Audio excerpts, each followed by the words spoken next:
বেহালা ১১ পল্লীর ৭১তম শারদোৎসবে আমাদের নিবেদন এক আর এক নয়, ১১ই শক্তি। বেহালা ১১ পল্লীর এই নাম এবং মণ্ডপসজ্জা মূলত শৈশব ঘিরে। এই ক্লাবের প্রাঙ্গণে রয়েছে শিশু উদ্যান, যা আমাদের এবারের উৎসবের পরিকল্পনায় স্থান পেয়েছে।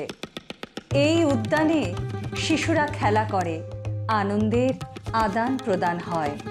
সময়ের প্রবাহে জীবন বড় হয়ে ওঠে, কঠিন হয়ে ওঠে, সংসারের টানাপোড়েনে, ভালো মন্দের খেলায় আবদ্ধ হয় জীবন। প্রকৃত আনন্দের সংজ্ঞা কোথাও যেন হারিয়ে যায়। তবে আত্মানুসন্ধান সম্ভব হয়ে ওঠে এই শিশুদের হাত ধরে। দেহ ও মন জড়তা কাটিয়ে উঠতে পারে ক্রমাগত।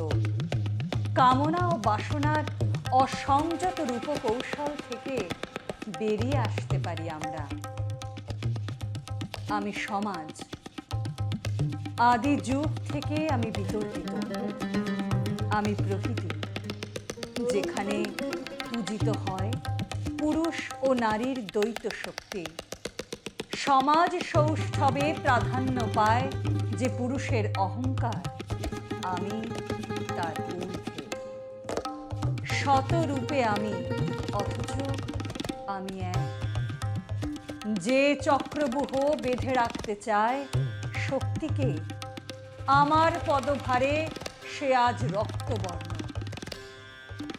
তবে আজ আমার হাতে শঙ্খ, আমি আজ প্রতিভাত হয়েছি শান্তি রূপে, স্নিগ্ধ রূপে।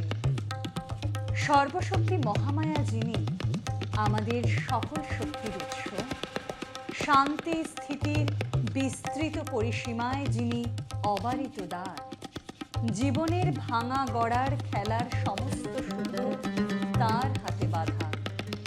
আমরা সকল সাধারণ এই স্তুতি নন্দনে আহ্বান জানাই আমাদের সকলের মাকে, যিনি শক্তি স্বরূপিণী দেবী দুর্গা, শান্তি প্রদায়িনী মা দুর্গা।